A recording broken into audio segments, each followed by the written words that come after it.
Good morning. So today we are going to read the first chapter from our Flamingo textbook. The title of the chapter or the lesson is The Last Lesson. And this is written by a non-English writer, Alphonse Daudet, who is a French. And we have a picture of the writer here. As a part of our pre-reading, we will do a little bit of study about the writer. Alphonse Daudet was born in 1840 and died in 1897. Okay? He was a French novelist and a short story writer. So like the last poetess, Kamala Das, he is also a non-English writer. Daudet was formerly a school teacher, but he quit his profession to make a living as a journalist in Paris. Or you can say he changed his profession from teaching to journalism. He took to writing, and his poems were collected into a volume called Les Amoureuses. So this is a collection of poems written by Daudet. But today we are not going to read any of his poems. What we are going to read is a short story. The last lesson is set in the days of the Franco-Persian War, in which France was defeated by Persia, led by Bismarck. So this story is historical, or it is based on history. So the setting of the story is during the Franco-Persian War. And during this war, France was defeated by Persia, led by the leader Bismarck. Many of you might have heard about him, as he is a popular or well-known historical figure. Okay, so before we move on, it is important for us to understand Persia, right? So Persia then means at that time consists of what now are the nations of Germany, Poland, and parts of Austria. Okay, so at that time, Germany, Poland, and part of Austria were combined together, and it was called Persia. Actually, it was under the domination of Germany. Okay, so at that time, Germany was a very strong nation, and the Germans waged a war against France, and French were defeated in that war. Okay, so in this story, the French districts of Alsace and Lorraine have passed into Persian hands. Okay, so as we can see here in the map, we have the German Empire, there's the France, and we also can see Switzerland here.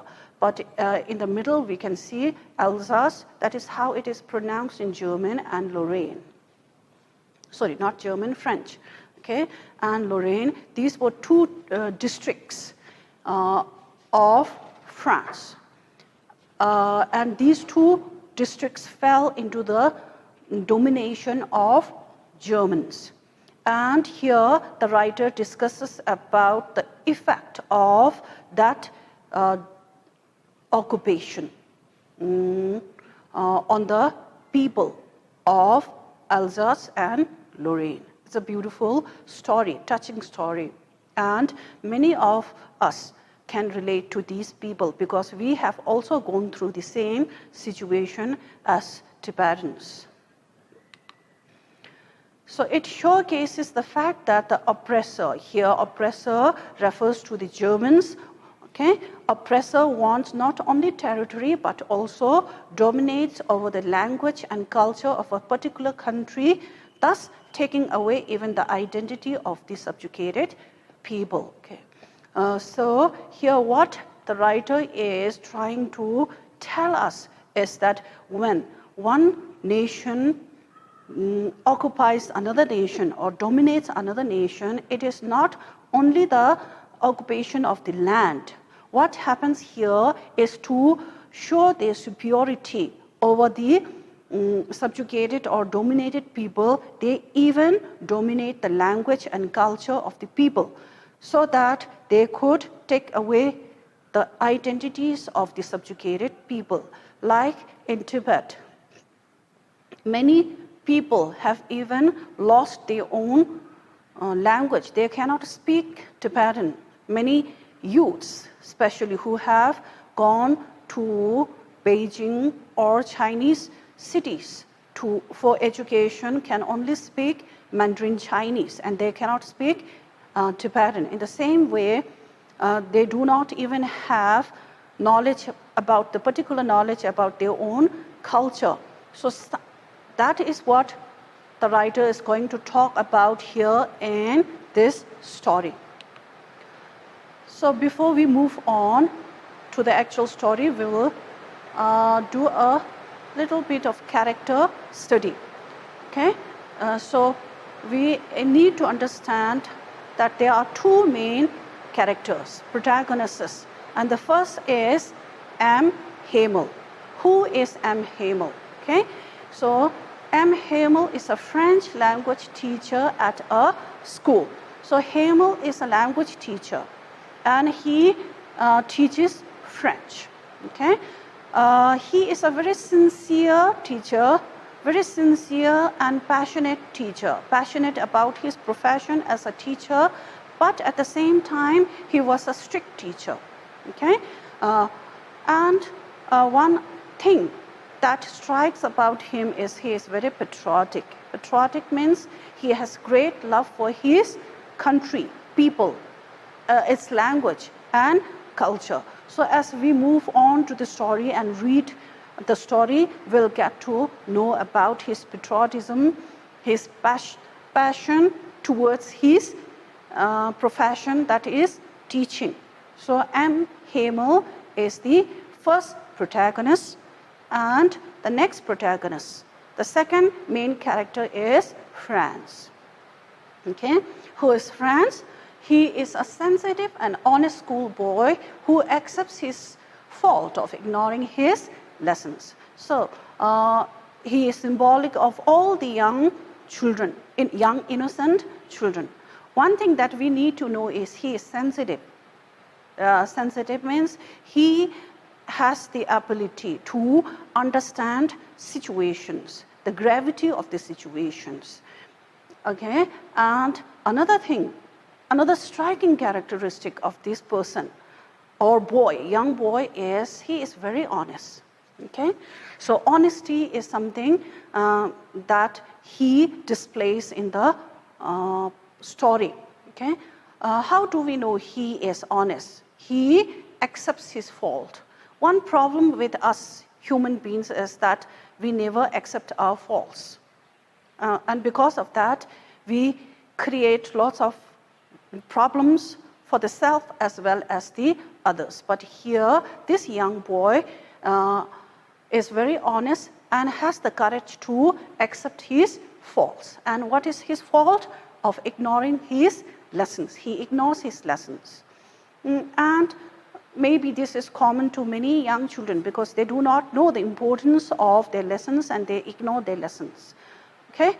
So the story revolves around how the war proves to be a life-altering event for both the protagonists. As I said, the story here is going to tell us about what are the different changes that came into the lives of these two main characters, which is symbolic of the people who live in occupied countries like Tibet, where all the people go through many changes in their lives. So these will help you to understand the story. As you read the text, these will help you. Okay. So as we move on to the main story, you need to read your textbook as you read textbook, then you will know which part we are covering, okay? So the first important point is Franz is reluctant to go to school. So we have here Franz, and he is reluctant to go to school. What do you understand by reluctant? Reluctant means not willing to go to school. So again, this is a common habit with young children. Usually, and they don't like to go to school, especially if they have something else in their mind, like a game or playing with other children, or early in the morning having a sound sleep. They do not like going to school. The thought of going to school drives them crazy. So like that, Franz is also reluctant to go to school. But do you think it is the same reasons that I have told you before why he doesn't want to go to school? Okay, so let us read on and find out why is Franz reluctant to go to school. Okay, the story is narrated by a French boy called Franz. Okay, so the main narrator of the story is the young boy, young school boy, Franz. As the story takes place in France, he is a French school boy. Okay, he is lazy but sensitive and likes to play. He is lazy about school works, but what he likes to do is he likes to play games like any young children. At the same time, he is sensitive enough to understand that whatever he is doing is wrong. Okay? Neglecting his studies is wrong. This much he understands. He dislikes studying French and hates his teacher, M. Hamel. Okay? So like any young children, he does not like studying. And especially he does not like studying French. Why? Because he is too young to understand the importance of learning one's own language. And moreover, he hates his teacher, M. Hamel. He hates his French teacher. Maybe because of that, he doesn't like studying French. There is a relationship between these two. And why does he hate Hamel? As we have discussed in the character part of the story earlier, that Hamel was a very strict teacher. So because of that, he hated Hamel. As he hated Hamel, he also dislikes studying French.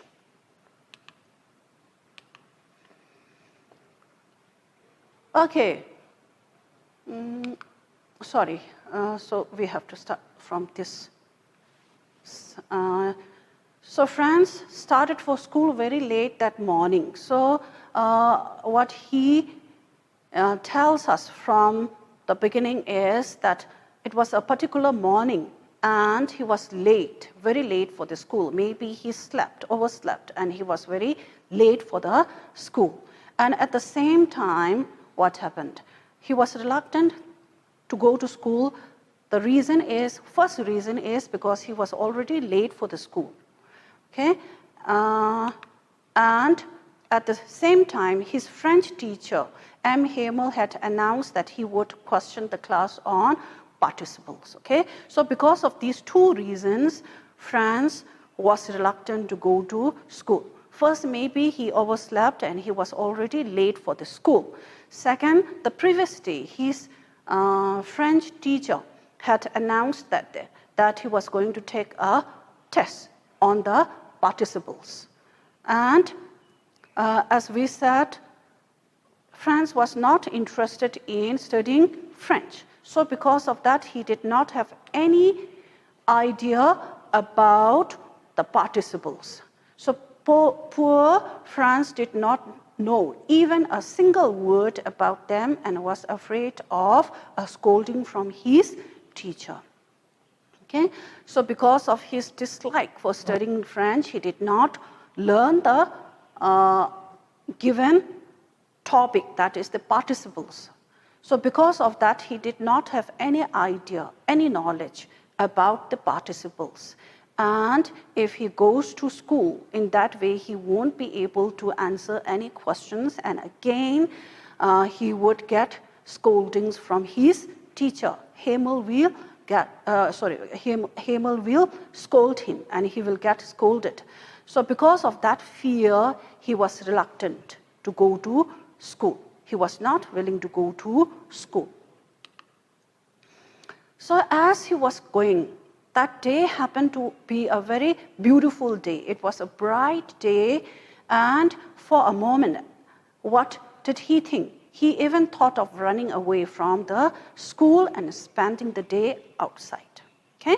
So like many young children, as he was afraid, scared of going to school, as he did not know anything about the participles and he would get scolded, he thought of bunking the class. He thought of running away from the school and spending the day outside so that the parents will presume that he was at the school, and at the same time, he doesn't have to face his strict teacher. So the thought of bunking the class and spending the day outside came into his mind. Do you think he bunked the class? Or will he bunk the class? Will he do as he thought? Okay, so that is important for you to think about. And another attractive thing that he saw is the chirping of the birds and the marching of the Persian soldiers was much more tempting than the rules of the participles. So it is very clearly given in your textbook that as he went towards the school, he saw the birds. Here you can see the birds, and the birds were chirping very merrily on the trees, and at the same time he heard the sounds of the marching of the Persian soldiers. The soldiers were exercising, drilling, and he could hear the sounds, shouts of these soldiers drilling or exercising, and all these scenes were more tempting for him than going to the school and get scolded, because he did not know anything about the participles. Okay, so they were great temptations. Temptation means attracting, attractive. All these scenes attracted him. He found the birds very free, and he even thought that these soldiers are free and they do not have to face a strict teacher. So because of that, he thought of bunking the school that day. Okay? However, Franz was able to fight the temptation and hurried off to school. Okay? So another characteristic about Franz is that he is quite strong-willed. Okay? He is able to fight the temptation. He is able to overcome that temptation and decided that going to school is much more important for him. Even if he gets scolded, it is more important for him to go to school. So what did he do is he hurried, means ran off to school. Okay? Sometimes we have all these thoughts going on in our mind. Some negative thoughts, some positive thoughts, and most of the time we go after these negative thoughts, and because of that we get into trouble. But here he is strong-willed and able to go after the positive thoughts, and because of that he went towards the school. Okay, so on his way to school, Franz passed the town hall and noticed a crowd in front of the bulletin board. So this is important. As he was going to school, he usually has to pass the school hall. Okay, sorry, not school hall, town hall. Town hall means the big hall in which all the social gatherings in the town were held. Okay, he usually has to pass that hall. and there is a big bulletin board. Bulletin board means notice board on which all the announcements and important information are displayed. Okay, so he passed the town hall, and on that particular day, what he saw is a huge crowd, many people standing in front of the bulletin board and reading something on the bulletin board. That means there was a new notice on the bulletin board, and people were very eagerly reading the notice displayed on the bulletin board. Okay, so he says for the past 2 years, all the bad news had come from it. Okay, so for the past 2 years, that means after the war began between France and Germany, all the announcements and news were displayed on that bulletin board. And for the past 2 years, all the news happened to be bad news for the French. Okay, bad news because first there was a news about the loss of the battle, occupation of Alsace and Lorraine, and declaration that their district has fallen under the hands of the Germans. All these announcements and news were displayed on the board, okay, display or bulletin board. So that is why he says for the past 2 years, all the bad news came from there. Okay, so as he went towards the school, a thought came into his mind. And what was that? The thought was about what the matter was this time. Okay, so he thought, now people are reading something very eagerly. What could be the news? And he was quite sure that the news would be bad news, because for the past 2 years, all the information displayed were bad news. But still he was curious what it could be. But he did not have the time to read the notice, as he was already late for the school. So he ran towards his school. As he was hurrying past Vector,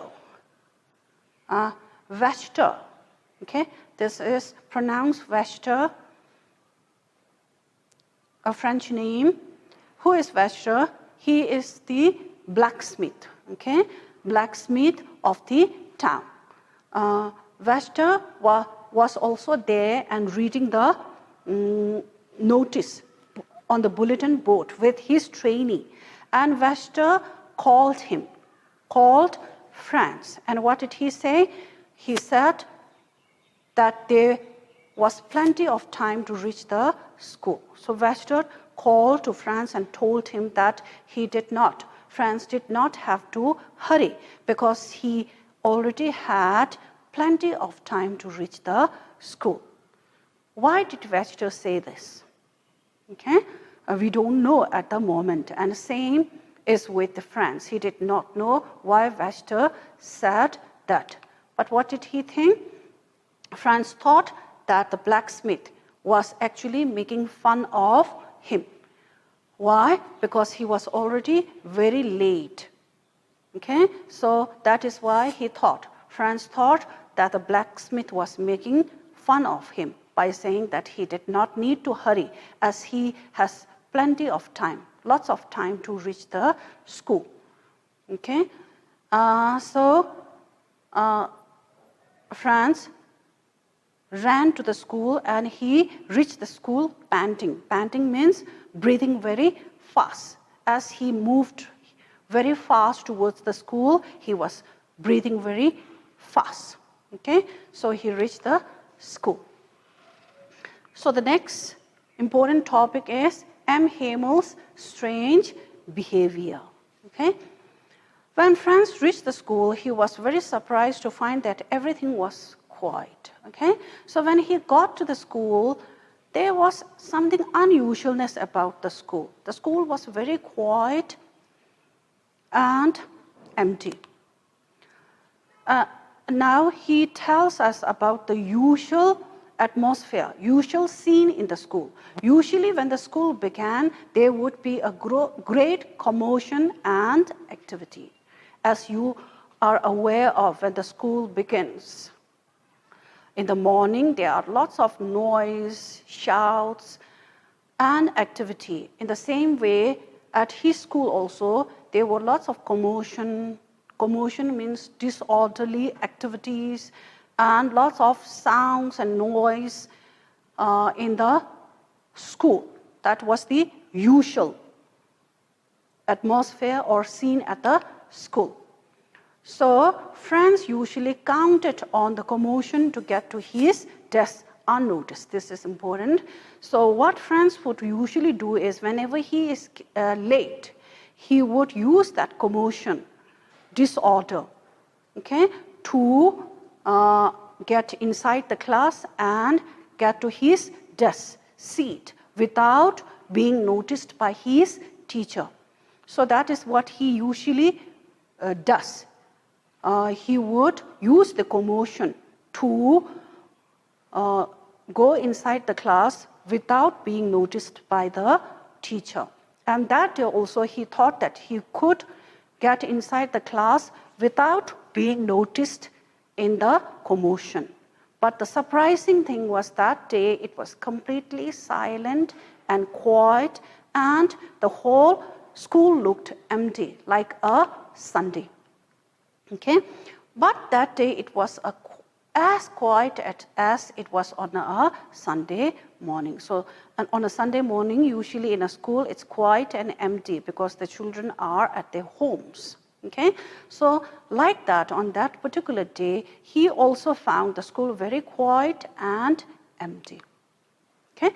So what did he do? We can see here, Franz, at this side, right side, he peeped inside. Means he looked inside the class through the window. And what did he observe? He observed that all his classmates were sitting inside very silently, and the teacher, M. Hemel, was walking in the class with the ruler made of iron placed under his arm. Okay? So that was completely a new scene there. All his classmates were sitting and his teacher was walking in front of the class with the iron ruler in his hand. And this made Franz frightened. Franz feared a beating. He thought, now, today I'm going to get a beating from Hemel with his iron ruler. Okay, so now he could not use the commotion to go to his seat. He had to open the door and reach his seat in front of everybody. Now all the attention, everybody's attention was on him. He had to open the door and go to his seat in front of everyone. And he was feeling very ashamed, shy, and he was blushing. And at the same time, he was very frightened.